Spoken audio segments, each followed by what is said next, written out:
Children are considered to have the purest souls in the world, but wait till you see what we have in store for you. In this video, we're taking a look at the top 4 of the most evil kids in history. Brenda Spencer. We all hate Mondays, don't we? But 16-year-old Brenda Spencer hated them a little too much.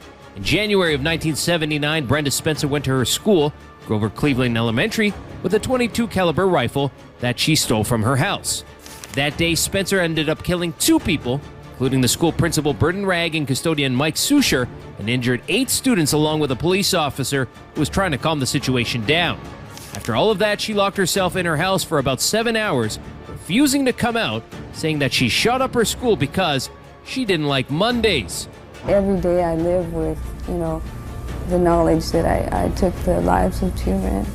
Now, on the surface, Brenda was the usual misfit at school, but it has been reported that as a child, she used to behead her dolls for fun, scaring away most of her friends, resulting in her growing up as a loner.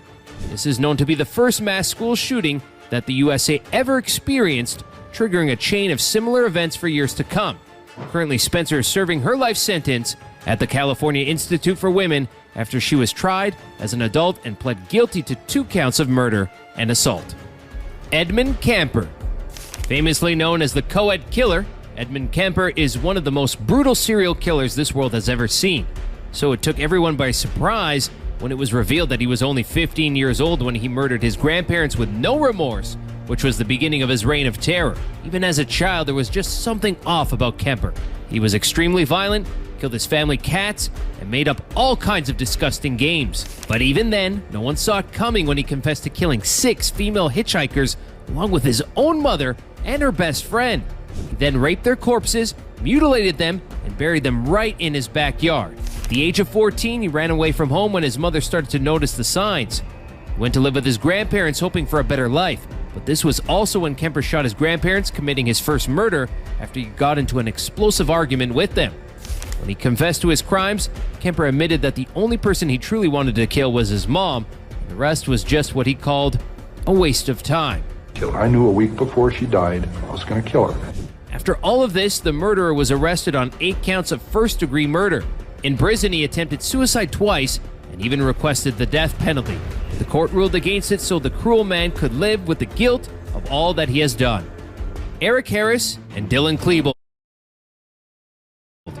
America is no stranger to school shootings, but teenagers Eric Harris and Dylan Klebold are a mass murder duo responsible for one of the worst shootings and attempted bombings that the country has ever seen.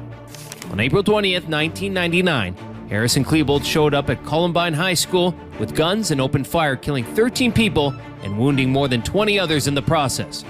The original plan was much more sinister.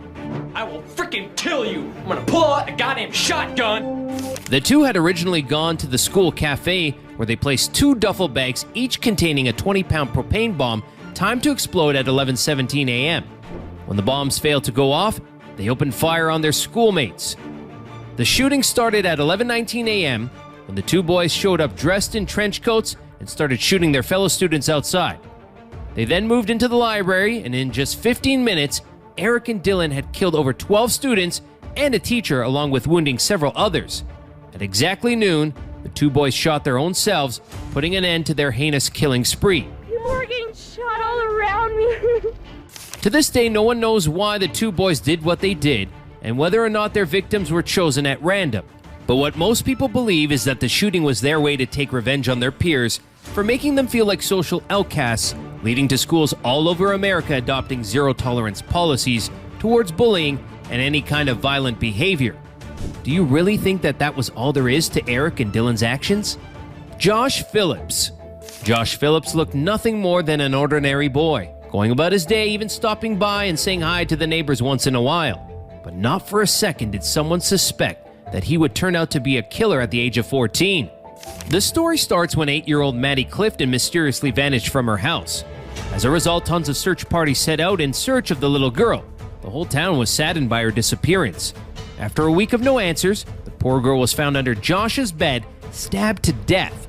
When the body was found, Josh explained that he had accidentally hit the girl in her face while they were playing baseball and had accidentally killed her after he had hit her with a bat to make her stop crying.